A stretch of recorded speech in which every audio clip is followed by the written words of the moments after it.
Director of Public Supervision and made it an independent office. Not only from Kakamega, but the DPP is my sister's son from Malinya there. That it's not necessary.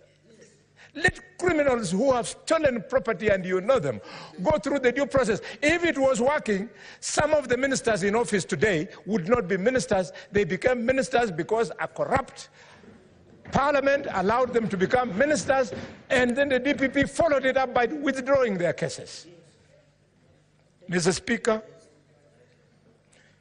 impunity of tribalism. Leader of the majority, you have said it. Where will the children from the tribes where the president does not come from, where deputy president does not come from, where the prime cabinet secretary does not come from, how will they get jobs?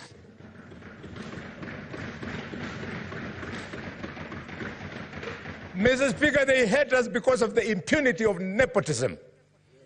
I know of a cabinet secretary who has employed in his office 2 sons of, yes, Mr. Speaker. Mr. Speaker, the impunity, shooting members of the public dead. And they are set free. And we say we are living in a country of rule of law.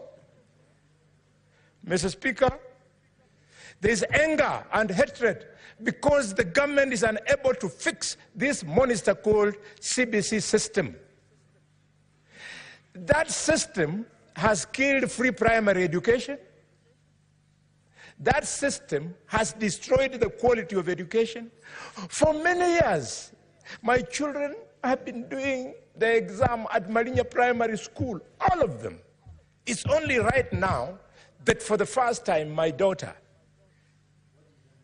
Sonia Inuni Khaluare, is now in class 7 junior secondary in a private school, because at Malinya Primary School, where we all went to, all my children and myself, it has collapsed. There are 2 teachers in a class of 150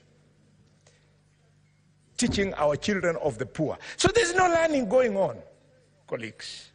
Mr. Speaker, there is anger and hatred because of the insensitivity of this Parliament. We are so insensitive that when the issue of housing levy was raised, we did not respond critically. Allow me just to conclude. Mr. Speaker, can I? Give Senator Boni further 3 minutes. Thank you. Mr. Speaker, the housing levy, I was shocked. We were addressed by the CS National Treasury, who told us that they were contemplating investing the money collected from the housing levy into treasury bills, meaning that we got money from members of the public and we are unable to absorb it. It therefore teaches me that we should have collected less to meet our capacity to absorb. Instead of wiping people's pay slips, and now we are unable to use that money. Mr. Speaker, finally, things to do. Mr. President, dissolve cabinet, reconstitute it. Mr. President, disband officers outside the Constitution, including CAS, including Prime Cabinet Secretary. It is not in the Constitution of Kenya. Mr. Speaker, including officers of First Ladies, including, Mr. Speaker, advisors. If advisors are useful, then what David Ndii is doing is not advice, is misadvice. Mr. Speaker, the President should quickly restructure the security organs by firing people, the IG included. And finally, but not least, all the Sky teams must be grounded. I thank you, Mr. Speaker, and I'm on. Senator Wambua. Senator Enoch.